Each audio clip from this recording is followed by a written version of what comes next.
Rich man abandons 5-year-old son in the forest, but what the horse does next. Richard Thompson watched the light rain falling over the lands of his ranch in Aspen, while the tears of his son Tommy blended with the drops running down his childish face. The boy's hand clutched tightly the only comfort he had left, a worn-out teddy bear frayed by time and love. "Stay here until I come back," Richard said coldly, adjusting his suit that didn't match the rural setting. "I want you to learn your lesson. Real men face the consequences." Tommy, just 5 years old, didn't understand what he had done to deserve such punishment. His frightened brown eyes followed the silhouette of his father walking away down the dirt road, not looking back even once. The boy's little legs trembled, both from the cold and the fear that gripped his small body. The rain, which had been falling gently, began to pour, soaking his clothes completely. "Daddy," Tommy cried between sobs, but his voice was drowned out by the sound of the raindrops now pounding the ground harder. Richard kept walking, determined to teach his wife a lesson through the son who, according to the hidden DNA test in his office, didn't carry his blood. 15 years building an empire in the construction business, only to discover he had been living a lie inside his own home. At the ranch house, Sarah, Richard's wife, was organizing some documents when she noticed through the window that the rain was getting heavier. Her maternal instinct immediately made her think of her son, who had left earlier with his father for a special outing, as Richard had called it, before leaving with an unreadable look in his eyes. "Mrs. Sarah, would you like me to prepare some hot chocolate for when your husband and the boy return?" asked Martha, the housekeeper who had worked with the family for over 2 decades. "Yes, Martha. With this rain, they'll need something to warm up."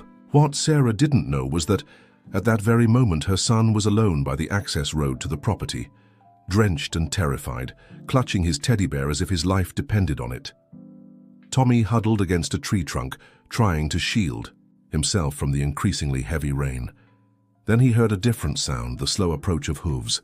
When he looked up, he saw a majestic chestnut horse, Rusty, his father's prized thoroughbred who had escaped from the stable. The animal cautiously approached the boy, as if sensing something was wrong. He lowered his large head until it nearly touched Tommy's wet face, his warm breath a contrast to the cold, rainy afternoon air. To the boy's surprise, the horse lay down in the wet grass beside him, creating a barrier against the wind and offering some warmth. "Rusty," Tommy whispered, running a trembling hand along the animal's neck. "Did you come to get me?" Back at the mansion, Richard arrived completely soaked, his expression a mix of anger and regret. The rain had turned into a storm, and trees were starting to fall along the road, blocking access to where he had left the boy. His plan to return after a few hours to pick up his son now seemed impossible. "Richard, where's Tommy?" Sarah asked as soon as she saw him enter alone. The businessman hesitated for a moment, the words stuck in his throat. How could he explain what he had done? How could he justify abandoning a 5-year-old alone in a storm? Richard began, but was interrupted by the sudden arrival of William, the ranch hand. "Boss, we need your help. The storm knocked down several trees on the main road, and the river is starting to flood near the property line." And Rusty ran away from the stable. We couldn't find him anywhere. Richard felt his blood run cold. His impulsive plan had turned into a potentially tragic situation. Meanwhile, on the increasingly flooded road, Tommy stayed beside the horse, which remained lying close to him, shielding him from the rain with its body. Exhausted and terrified, the boy fell asleep, leaning against the warm flank of the animal, his soaked teddy bear still clutched tightly in his small arms. The farm clock showed nearly 7 in the evening when Jimmy, William's son, set out to search for the missing horse. Equipped with a flashlight and a raincoat, the 20-year-old followed the property's trails, calling the horse's name. That's when his flashlight illuminated a scene he would never forget. The majestic Rusty lying in the mud, shielding a small figure with his body, one he soon recognized as the boss's son. "Good heavens," Jimmy exclaimed, running toward them. "Tommy, what are you doing out here all alone, boy?" Tommy opened his eyes slowly, shivering from cold and fear. My dad left me here," he said between sobs. "He said, I'm not really his son." Jimmy couldn't hide his shock. He picked the boy up in his arms, noticing how his clothes were completely soaked and his skin cold to the touch. The horse stood up immediately, following them as if determined not to let the boy be alone again. "Let's go to my mum's house. She'll take care of you," Jimmy said, carefully carrying Tommy through the muddy road. In the small wooden house where the caretaker's family lived, Betty, Jimmy's mother, couldn't hide her surprise when she saw her son arriving with little Tommy in his arms, followed by the imposing Rusty, who refused to leave the boy's side. "Sweet mercy! What happened to this child?" asked the grey-haired woman, already preparing dry towels and lighting the wood stove to heat water. "It's a long story, Mum, but it seems the boss left him alone on the road," Jimmy replied quietly so Tommy wouldn't hear. Betty shook her head in disapproval, but focused on helping the boy. Soon, Tommy was dressed in dry clothes borrowed from Betty's grandson, sipping hot chocolate, and wrapped in a colorful crocheted blanket made by the woman's skilled hands. Dear listener, if you're enjoying the story, don't forget to like and especially subscribe to the channel. It helps us a lot as we're just starting out. Now continuing, don't you want to tell Betty what happened, sweetheart? The woman asked gently, sitting beside the boy. Tommy held his teddy bear, now dry after some time near the wood stove. "Daddy said I'm not his son," the boy replied with the painful innocence of children. "He was really mad at Mommy. I heard them fighting last night." Betty and Jimmy exchanged worried glances. On the porch of the small house, Rusty stood watch, refusing to return to the stable despite the continuing rain. "We need to tell Mrs. Sarah," Betty said, standing up with difficulty due to her aching knees. "This child needs his mother." Jimmy nodded and, despite the storm, mounted his horse to take the news to the main house. In the big house, the mood was one of growing tension. Sarah had learned through a phone call from a neighbor who had seen Richard alone on the road that Tommy wasn't with his father. The confrontation between the couple was immediate and explosive. "Where is my son, Richard?" Sarah shouted, her usually serene face twisted in anguish. "What did you do to him?" Richard, seated in his leather armchair with a glass of whiskey in hand, stared at his wife with a cold expression. "Your son, you said, because he's not mine, is he, Sarah?" The woman felt as if she'd been slapped across the face. "What are you talking about?" "I took the test, Sarah. Tommy isn't my biological son. 15 years building an empire for what? To hand it over to another man's child?" Sarah fell to her knees, her legs giving way under the weight of the revelation that her secret had been uncovered. "Richard, please tell me where our son is. I left him on the dirt road near the creek. I was going to pick him up in a few hours just to scare you, but the storm—" Richard couldn't finish the sentence, the gravity of his actions finally weighing on his shoulders. At that moment, desperate knocks sounded at the door. It was Jimmy, soaked and breathless.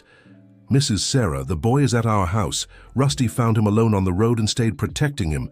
Sarah felt her legs weaken with relief, while Richard let his whiskey glass fall to the floor, shattering into 1,000 pieces, just like his pride in that moment. In the weeks that followed, Tommy stayed at Betty and William's house. Sarah visited her son daily, but the boy refused to return to the big house as long as his father was there. A special bond formed between Tommy and Rusty. The horse, once known for his difficult temper and only accepting Richard as a rider, was now inseparable from the boy. William, watching this unique connection, began teaching Tommy how to care for the animal, brushing, feeding, and even riding, always under supervision. To everyone's surprise, Rusty, who had once been wary of strangers, was now gentle and protective of the boy. Richard watched this interaction from afar, hidden among the orchard trees. The successful businessman, used to controlling everything, and everyone around him, now felt powerless in the face of rejection from the son he had raised as his own for 5 years. Back at the mansion, Sarah finally found the courage to confront her husband with the full truth. "Do you want to know who Tommy's biological father is?" she asked one night as Richard worked in his study. "Does it even matter now?" he replied, bitterly. "Yes, it does, because you need to understand what really happened." Sarah then revealed that 6 years earlier, when their marriage was already strained by Richard's obsession with work, she had felt completely abandoned. For months he barely came home, missing birthdays, special occasions. even crucial moments like when she was hospitalized with severe pneumonia. I felt like I was dying, Richard, not just from sickness, but from an empty soul. You didn't even show up at the hospital because you were closing that deal in Portland. It was during that time that Michael, Richard's cousin and a doctor at the hospital where she was admitted, offered the emotional support her husband had denied her. A moment of weakness led to a single night of indiscretion, from which Tommy was born. Michael never knew he was the father. He died in that car accident 3 months later, never knowing, Sarah finished, tears streaming down her face. And you, Richard. You were so busy building your empire that you didn't even question it when you came home after nearly a month away and found me pregnant. The revelation that Tommy's biological father was his own cousin, someone Richard had considered almost a brother now gone, hit him like a punch to the gut.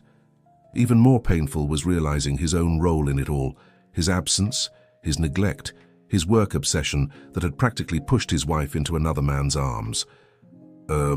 I lost my son because of my pride, Richard said, more to himself than to Sarah. And now he prefers a horse over me. You never lost Tommy, Richard. You never really had him. Since the day he was born, you barely spent any time with him. Remember when he got sick at 3 years old and you were in a meeting, too important to go to the hospital? It was William who took him. It was Betty who stayed by his side all night while I desperately tried to reach you. The truth was painful but necessary. Richard began to realize the real issue was never biological fatherhood, but his emotional absence in his son's and wife's lives. The next day, Richard woke up determined to win back his son, not with expensive gifts or grand gestures, but with the one thing he had always denied them, his presence and his time. He started visiting Tommy at William and Betty's house, always respecting the boy's space and never forcing closeness. The first visits were met with silence and fear. Tommy would hide behind Betty or run to the stable where he felt safe with Rusty. Swallowing his pride, Richard simply waited patiently, sometimes sitting on the stable floor at a respectful distance, watching his son care for the horse. "He likes it when you scratch right behind his ear," Tommy said timidly one day, breaking 2 full days of silence. It was the first glimmer of hope for Richard, a small opening he knew he had to nurture carefully. Meanwhile, Sarah sought professional help. She convinced Richard to attend family therapy sessions with a psychologist from New York who came to Aspen specifically for them. During the sessions, the therapist helped Richard understand how his behavior with Tommy mirrored patterns from his own upbringing. "My father was never around either," Richard admitted during a particularly intense session. He said real men don't waste time on sentimentality, that we had to be strong and build something solid for the family. "And what is something solid for a family, Mr. Thompson?" the therapist asked. The question echoed in Richard's mind for days. What truly mattered in the end? The empire he had built, or the moments he had lost with his son? While the businessman wrestled with his inner turmoil, Tommy thrived in the simplicity of life with William and Betty. The once shy, withdrawn boy now helped with simple household chores, learned about plants in Betty's small garden, and most of all spent hours caring for Rusty. The horse in turn showed extraordinary loyalty to the boy. Every morning, the animal would stand in front of William's house as if waiting to start the day with his little friend. Together they took short walks around the property, always under the watchful eye of Jimmy or William. Betty and her husband, who had never been able to have children, found in Tommy the child they had always wanted. Seeing how the boy flourished in their simple environment, far from the luxury he was used to, the couple began considering legally adopting him.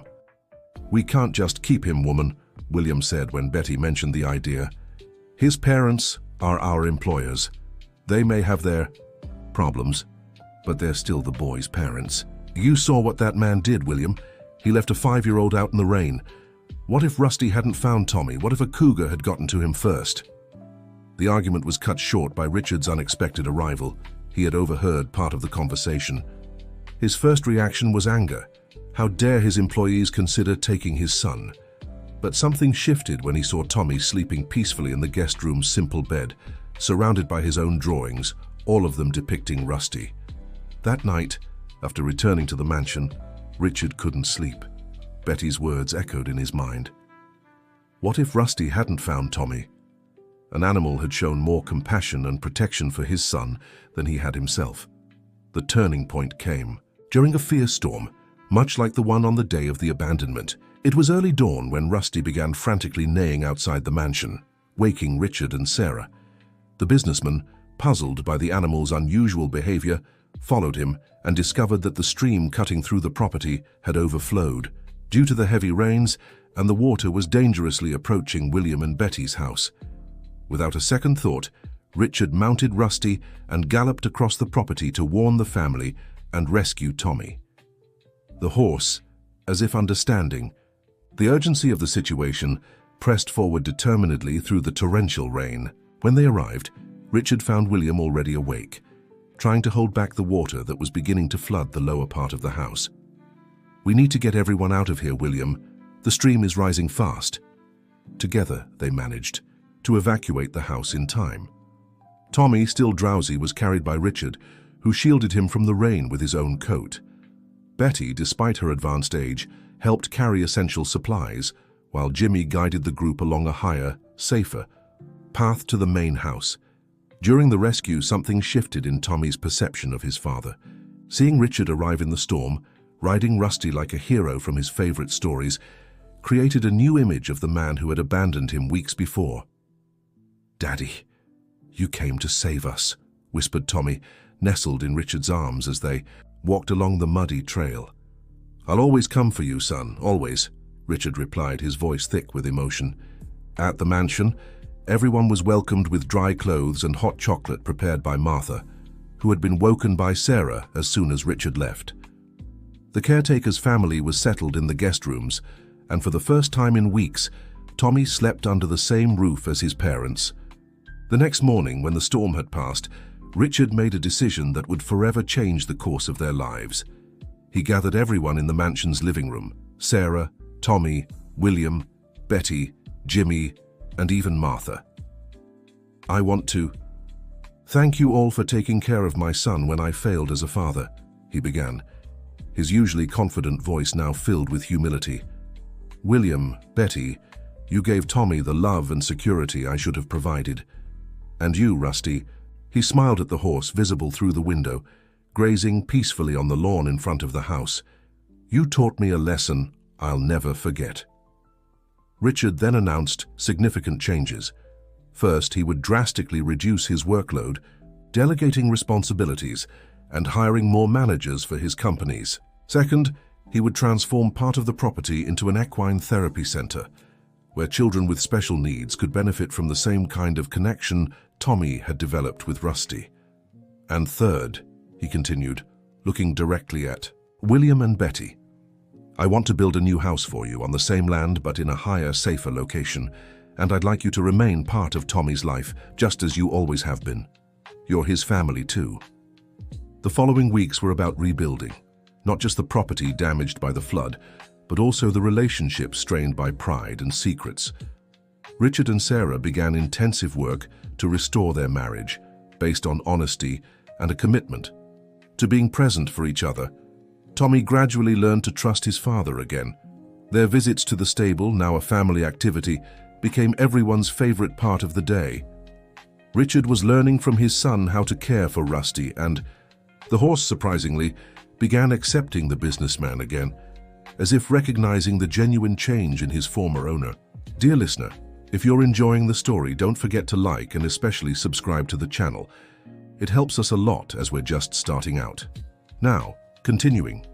6 months after the incident on the dirt road, the Equine Therapy Center Rusty project was inaugurated at the Thompson family farm.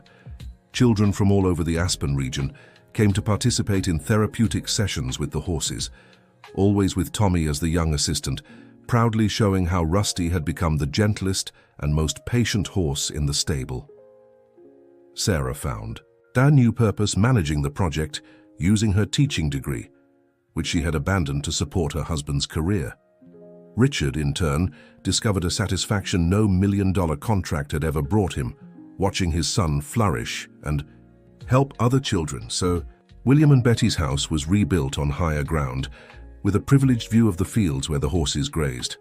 The couple, now considered extended family to the Thompsons, continued to play a vital role in Tommy's life.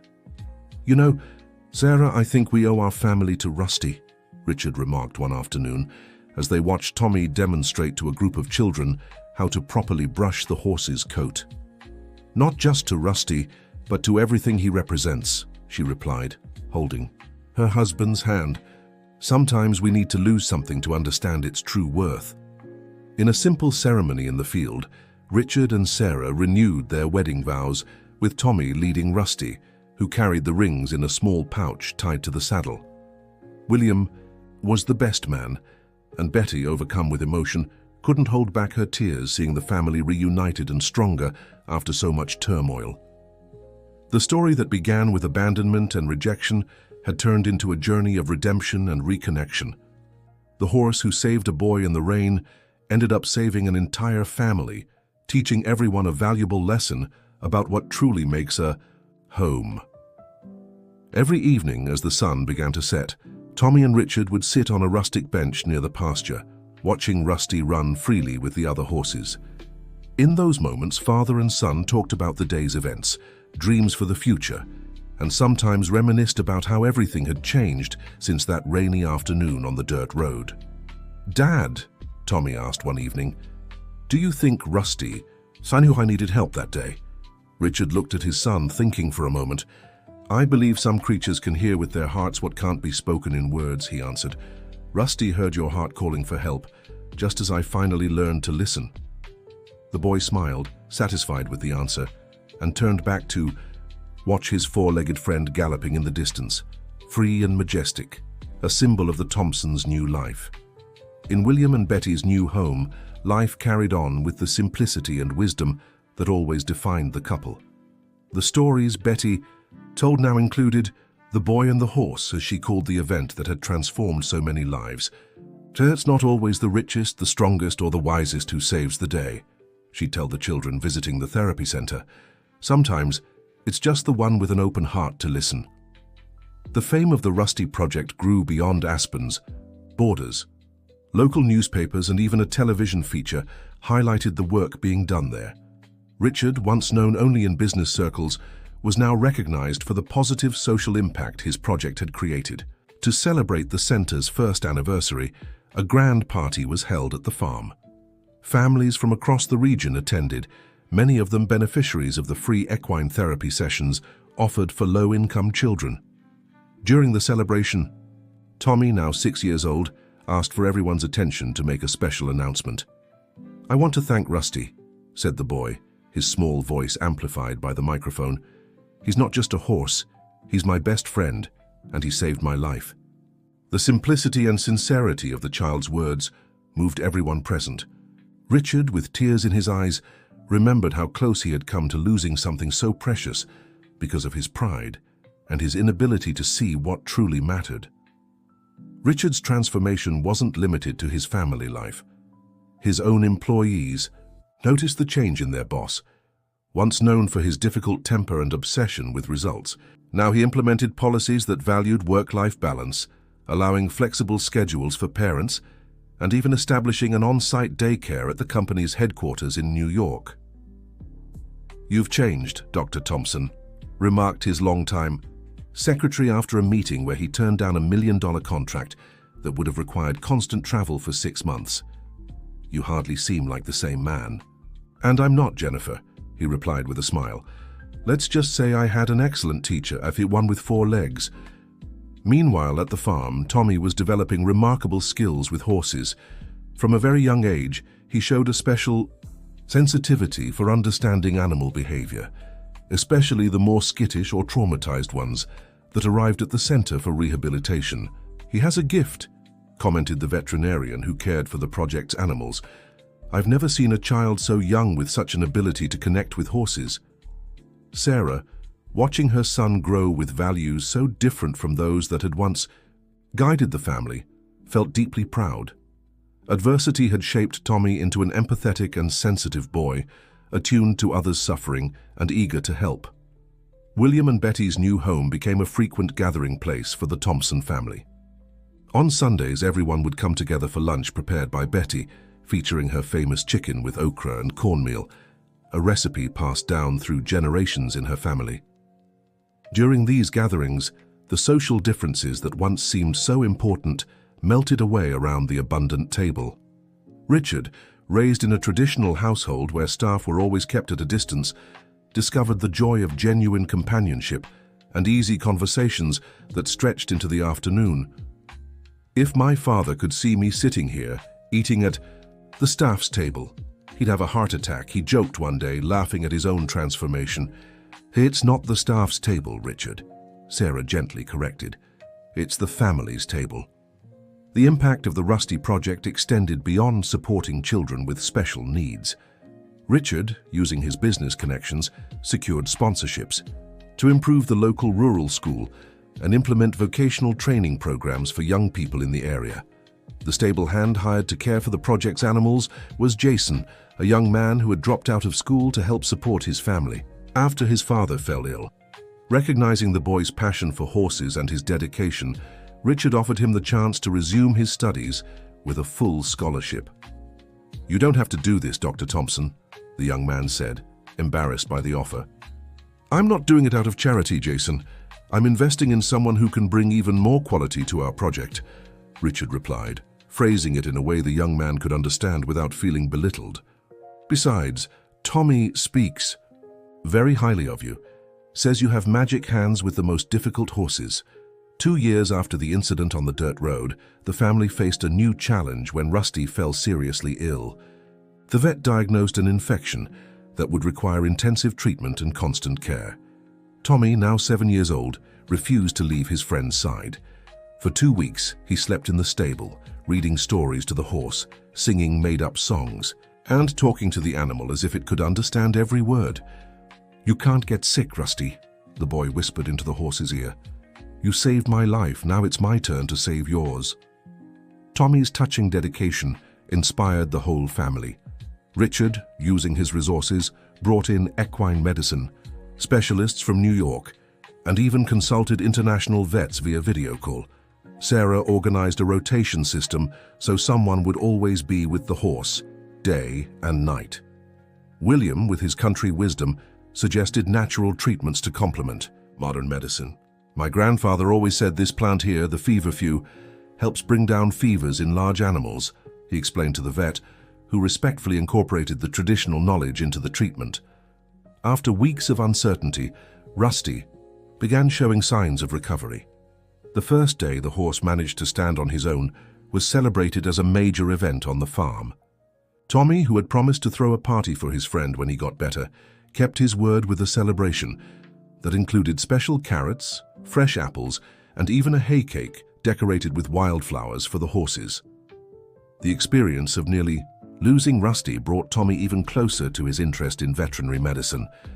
At just 7 years old, he already declared with conviction his desire to become an animal doctor when he grew up. "I want to help all the horses in the world like Rusty helped me," he said with the determination so characteristic of children. Richard, listening to his son's declarations, smiled with pride. The boy he had once abandoned in the rain was now revealing himself as a person with purpose and compassion, qualities it had taken him decades to develop. During Rusty's recovery, the farm received an unexpected visit from Richard's mother, Mrs. Margaret Thompson, a 70-year-old woman who rarely left her mansion in the Upper East Side of New York. The family matriarch had read about the Rusty project in a magazine and decided to see for herself what had transformed her son, who had once been so much like his late father in business and temperament. "So this is where you buried your ambition, Richard?" was her remark upon arriving at the farm, eyeing the equine therapy center's facilities with skepticism. "No, Mother. This is where I discovered something far more valuable," he replied, guiding her to see the project. Throughout the day, Mrs. Margaret observed the work being done there with growing interest. She saw children with various needs interacting with the horses, noticed the team's dedication, and most importantly, witnessed the transformation in her son, who displayed a patience and kindness she had never seen before. The decisive moment came when Tommy, unaware of who the visitor was, approached her with an open smile. "Would you like to meet Rusty? He's feeling better today and can have visitors," the boy invited, extending his small hand. Mrs. Margaret, usually reserved and formal, surprised herself by accepting. In the stable, she watched the interaction between her grandson and the imposing chestnut horse, noting the mutual respect between them. "He seems to understand everything you say," she remarked, keeping a safe distance from the animal. "He understands with his heart, Grandma," Tommy replied simply. "Daddy taught me that some beings can listen like that." The mention of Richard as the source of this lesson sparked deep reflection in Mrs. Margaret. Her son, whom she had always criticized for following his father's cold and calculated footsteps, was now passing down emotional wisdom to the next generation. That night, after Tommy went to bed, Mrs. Margaret and Richard had an honest conversation on the porch of the big house, gazing at the starry sky of Aspen. "Your father would never have understood what you've done here," she said, breaking the silence. "I know, Mom, for a long time that would have bothered me deeply," Richard replied. "I spent decades trying to impress him, even after his death. Maybe I failed too," Mrs. Margaret continued after a pause. "After your father left us, I could have helped you find a different path, one less suffocating. But I kept perpetuating what he had established as important." The conversation reopened old wounds, but also created space for a new understanding between mother and son.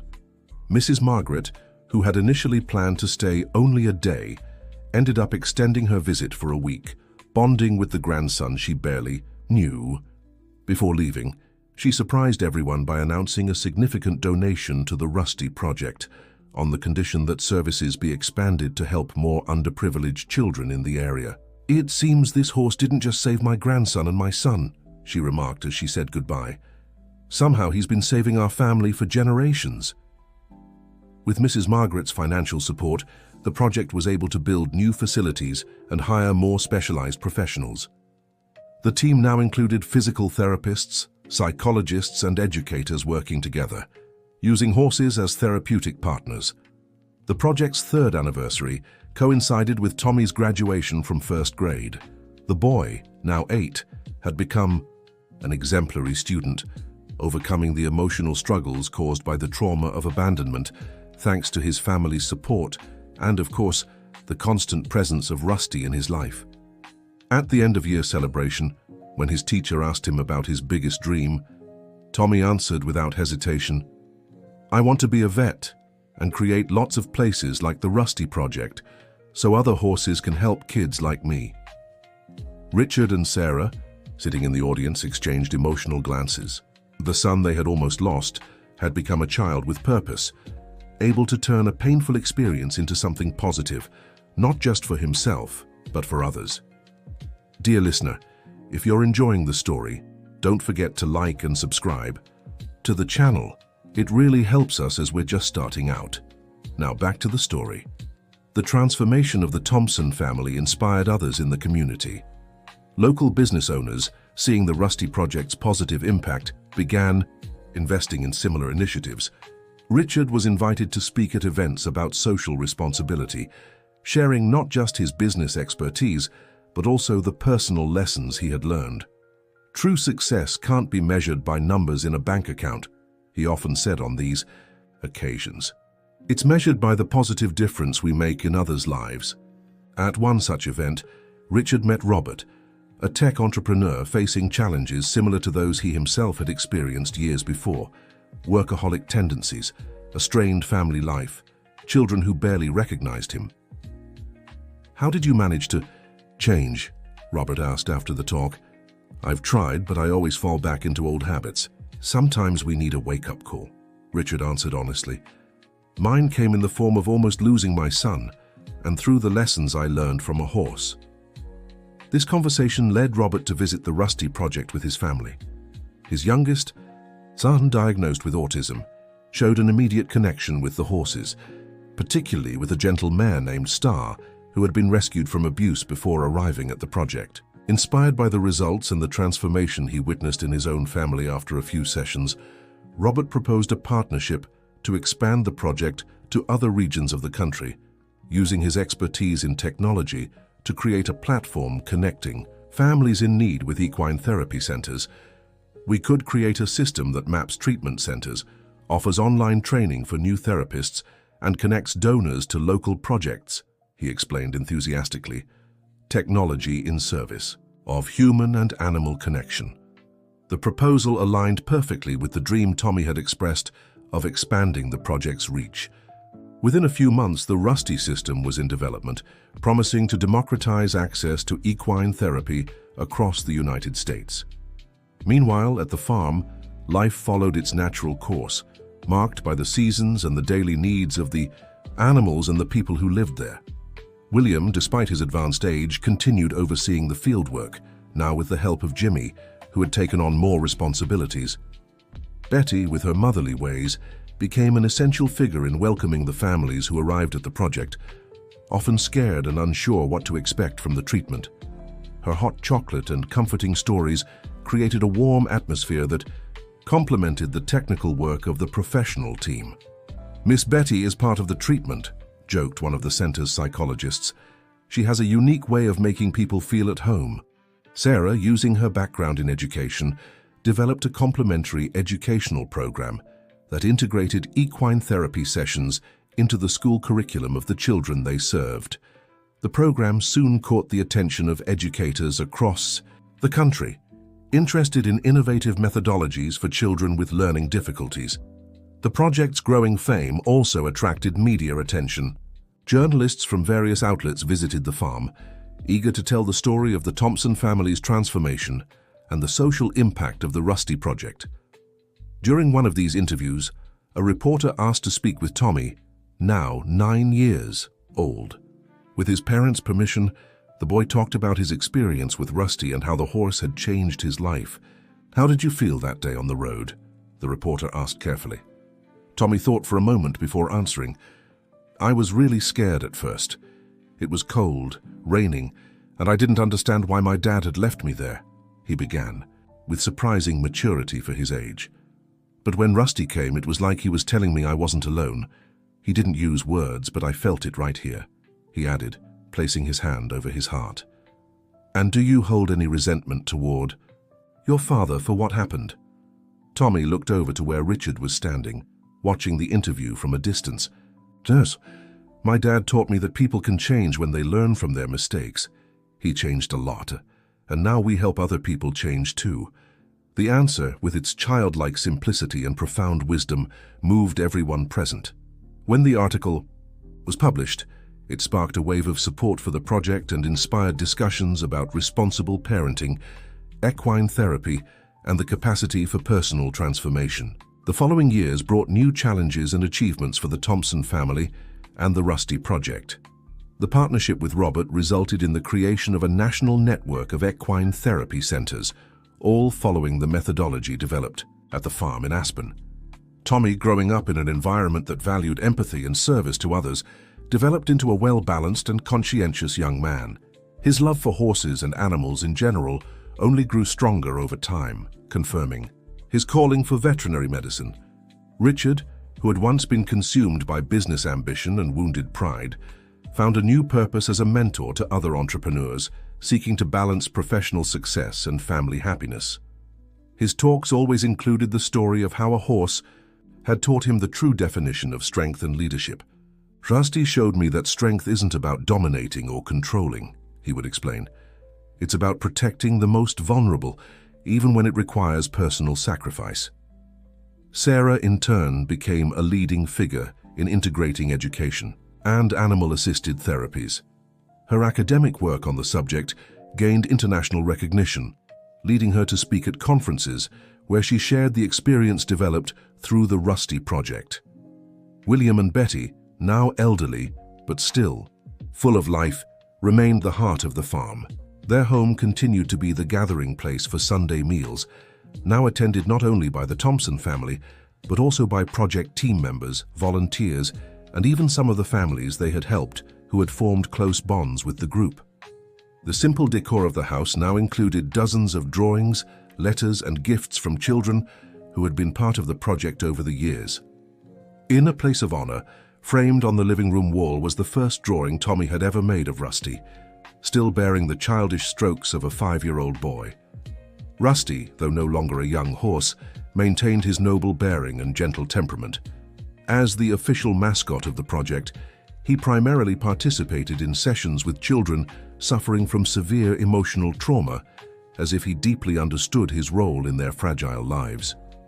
On a quiet autumn afternoon, much like the one that had changed the family's destiny years before, Richard and Tommy sat on the rustic bench by the pasture, watching Rusty graze peacefully in the distance.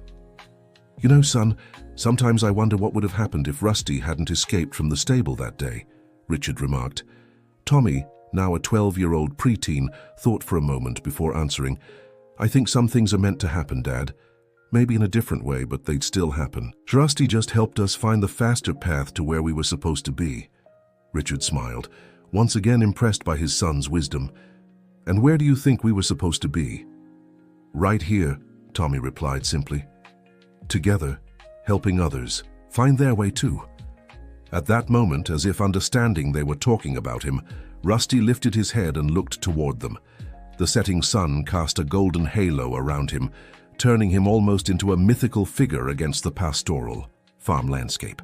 "He always knows, doesn't he?" Richard said, admiring the horse from afar. "Always," Tommy agreed. "He listens with his heart." The story of the Thompson family and the horse that changed their lives continued to inspire people across the country. What had begun with an impulsive act of abandonment became a journey of redemption, growth, and shared purpose. And at the center of that transformation was Rusty, the horse who, on a rainy day, chose to stand by a frightened boy, teaching everyone a lesson about compassion, loyalty, and the true meaning of family. The end of the story, dear listener. If this story touched your heart, don't forget to leave your like and subscribe to the channel. Share in the comments if you've ever witnessed the transformative power animals can have in our lives. Your company is what motivates us to keep telling these heartwarming stories.